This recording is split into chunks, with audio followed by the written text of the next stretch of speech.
Good morning, students. In last video we read introduction of Sangeet Ratnagar. Now we will move further. Today we will study about the 7 parts of Sangeet Ratnagar.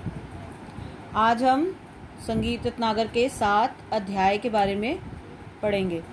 मैंने आपको बताया था पिछली video में कि संगीत रत्नाकर एक ग्रंथ है जिसके 7 अध्याय हैं, उसके 7 पार्ट्स हैं। उसके नाम हमने लर्न किए थे लास्ट वीडियो में। First we will revise that.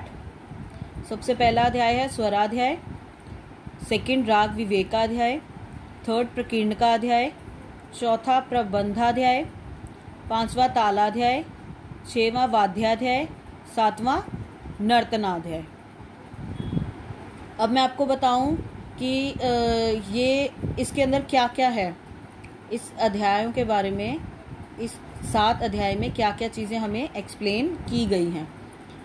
स्वराध्याय, स्वर प्लस अध्याय से मिलकर एक वर्ड बना है स्वराध्याय, जिसके अंदर हमें स्वरों के बारे में बताया गया है।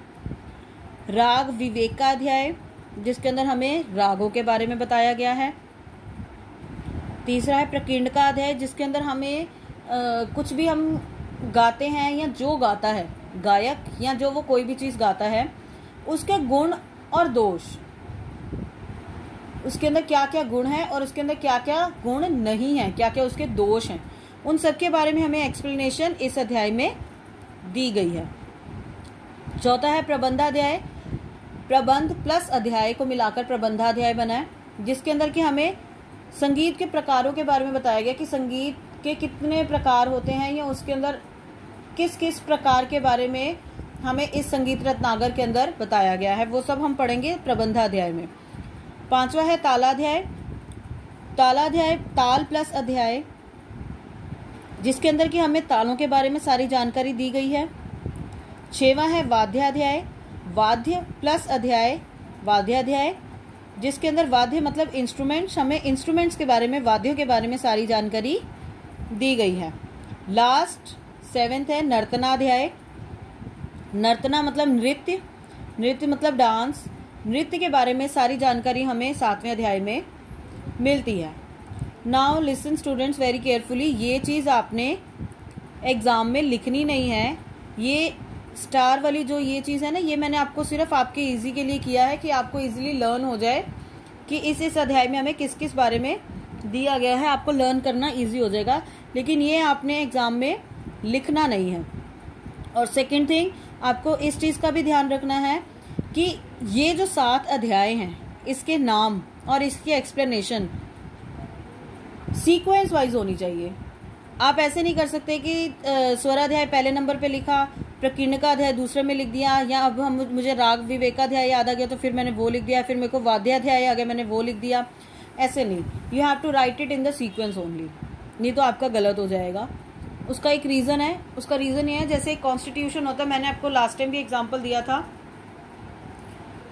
कॉन्स्टिट्यूशन के जैसे आर्टिकल्स होते हैं, आप उसके आर्टिकल्स के नंबर चेंज नहीं कर सकते, उसकी सीक्वेंस चेंज नहीं कर सकते। वैसे ही एक संगीत रत्नाकर है जिसको कि पंडित चारंग देव जी ने 7 अध्याय में बांटा था, तो वो 7 अध्याय सेम वैसी सीक्वेंस में रहेंगे, आप उसको चेंज नहीं कर सकते। अगर आप उसको चेंज करोगे तो वो चीज आपकी गलत हो जाएगी। तो you have to be very careful about this. पहला अध्याय स्वराध्याय, तो स्वराध्याय ही रहेगा, ठीक है। अब इसको इजीली लर्न करने के लिए एक मेथड ये भी है कि अब हम म्यूजिक जब सीखते हैं, सबसे पहले हम स्वरों की नॉलेज लेते हैं, सरगम सीखते हैं, तो सबसे पहला अध्याय आता है स्वराध्याय। उसके बाद स्वर जब हम सीख जाते हैं तो हम कोई भी बंदिश वगैरह सीखते हैं, मतलब राग सीखते हैं, तो राग विवेकाध्याय। फिर हम राग सीखते हैं तो कोई भी टीचर है, कोई भी गुरु है, वो आपको बताता है कि नहीं आपकी ये गलती है, ये चीज आपके अंदर अच्छी है, तो उसके गुण और दोष, प्रकीर्णका अध्याय। फिर आपको वो ये बताता है कि आपने एक ये तरह का म्यूजिक सीख लिया, अब दूसरी तरह का म्यूजिक भी है जिसके अंदर ये चीजें होती हैं, मतलब टाइप ऑफ म्यूजिक, संगीत के प्रकार, मतलब प्रबंधाध्याय, जिसके अंदर आपको पूरा प्रबंध बनाकर वो बताता है।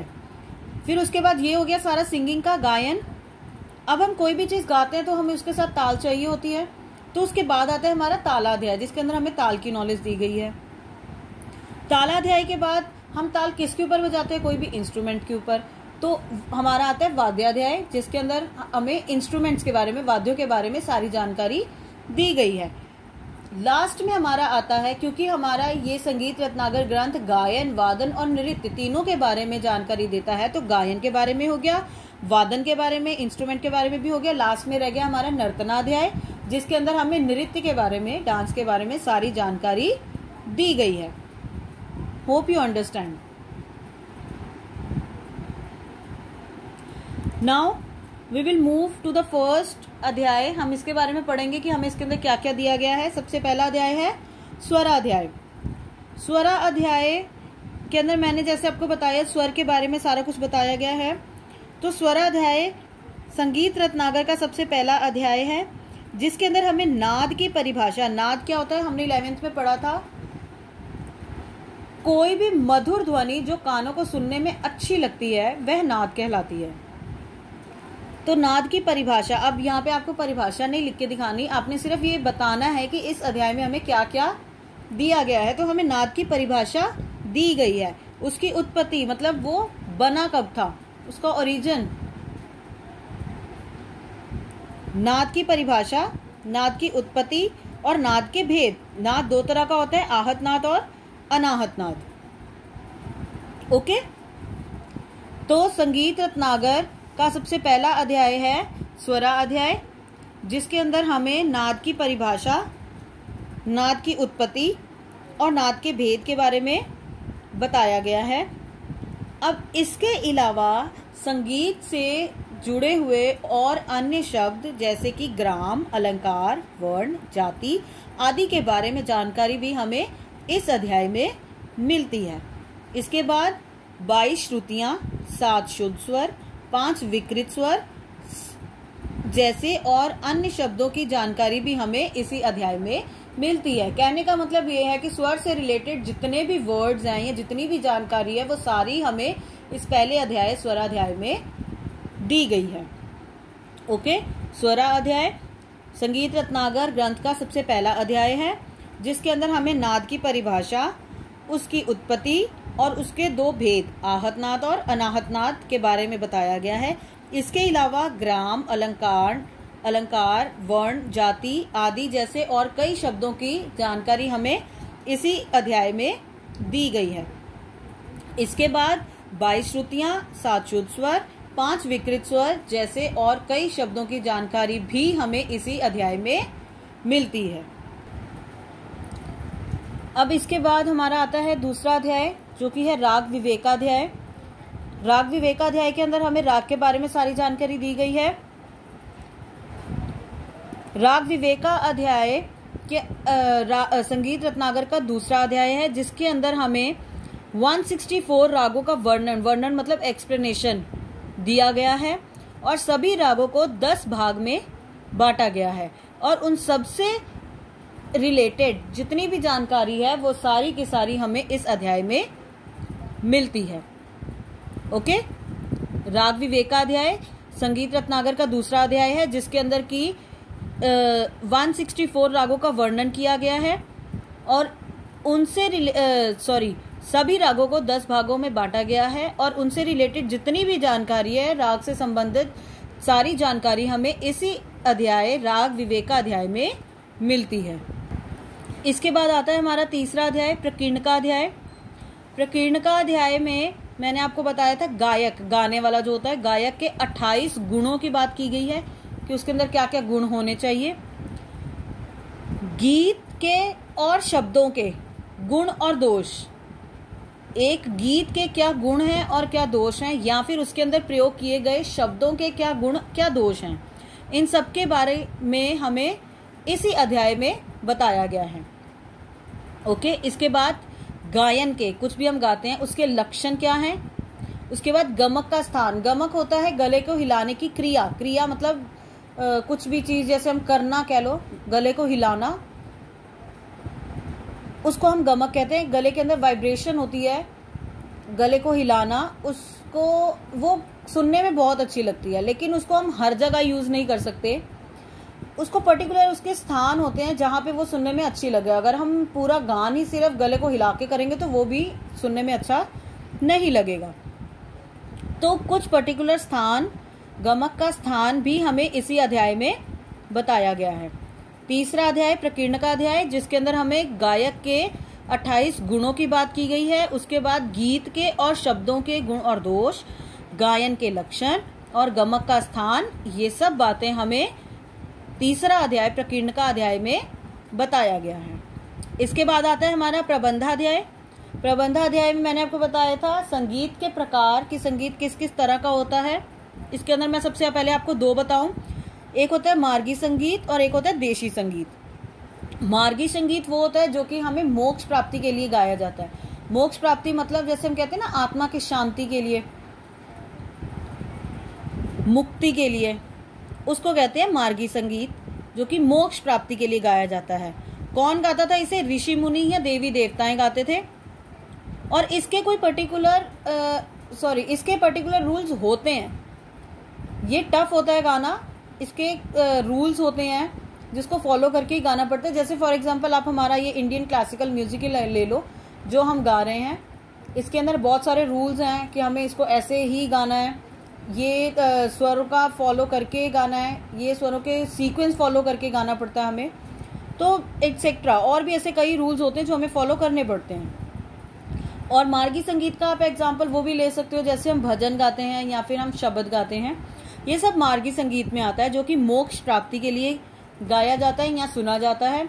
इसको देवी देवताएं या ऋषि मुनि गाते थे और इसके नियम होते हैं जिसका हमें पालन करके इसको गाना होता है।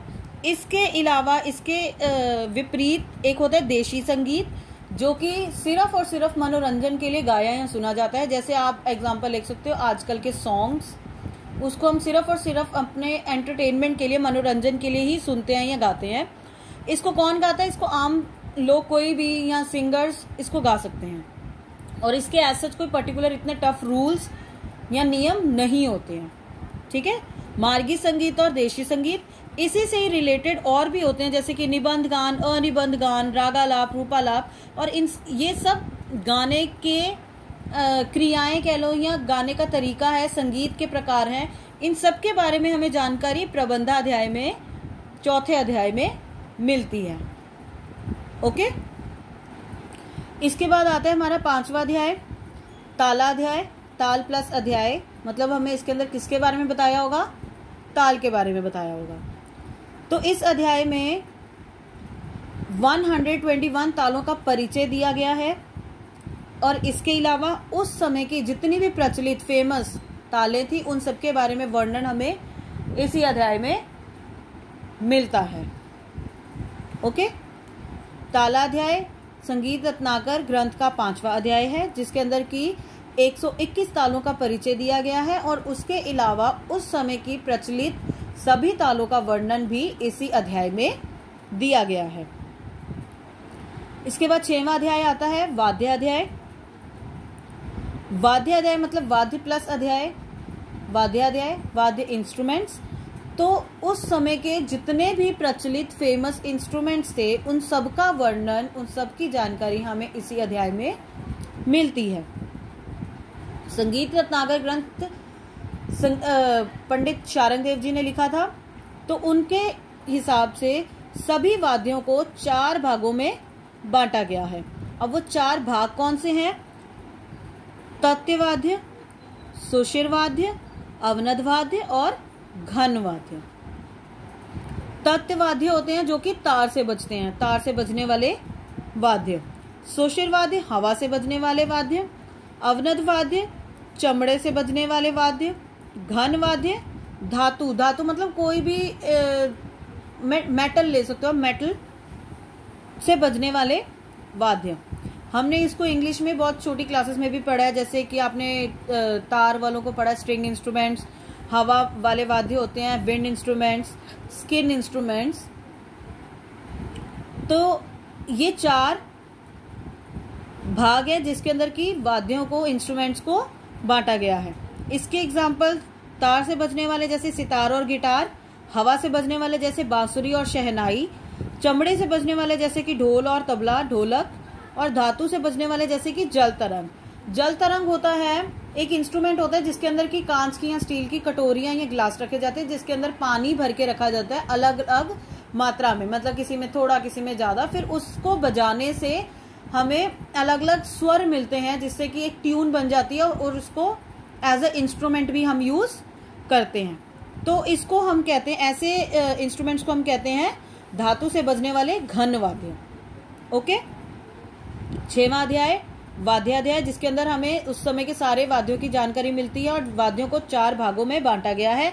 तत्व वाद्य, तार से बजने वाले, सुशिर वाद्य, हवा से बजने वाले, अवनद वाद्य, चमड़े से बजने वाले, और घन वाद्य, धातु से बजने वाले।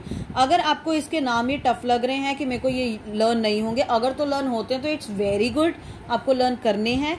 अगर आपको बाय चांस लर्न नहीं भी होते हैं तो एग्जाम के लिए ये नहीं कि आप इसको बिल्कुल एक्सप्लेनेशन दो ही मत, आप इसके ये लिख सकते हो 4 भागों में बांटा गया है, तार से बजने वाले, हवा से बजने वाले, चमड़े से बजने वाले और धातु से बजने वाले, और इसके आगे आप एग्जाम्पल्स दे दो फिर। ओके, नाउ लास्ट 7वां अध्याय नर्तनाध्याय।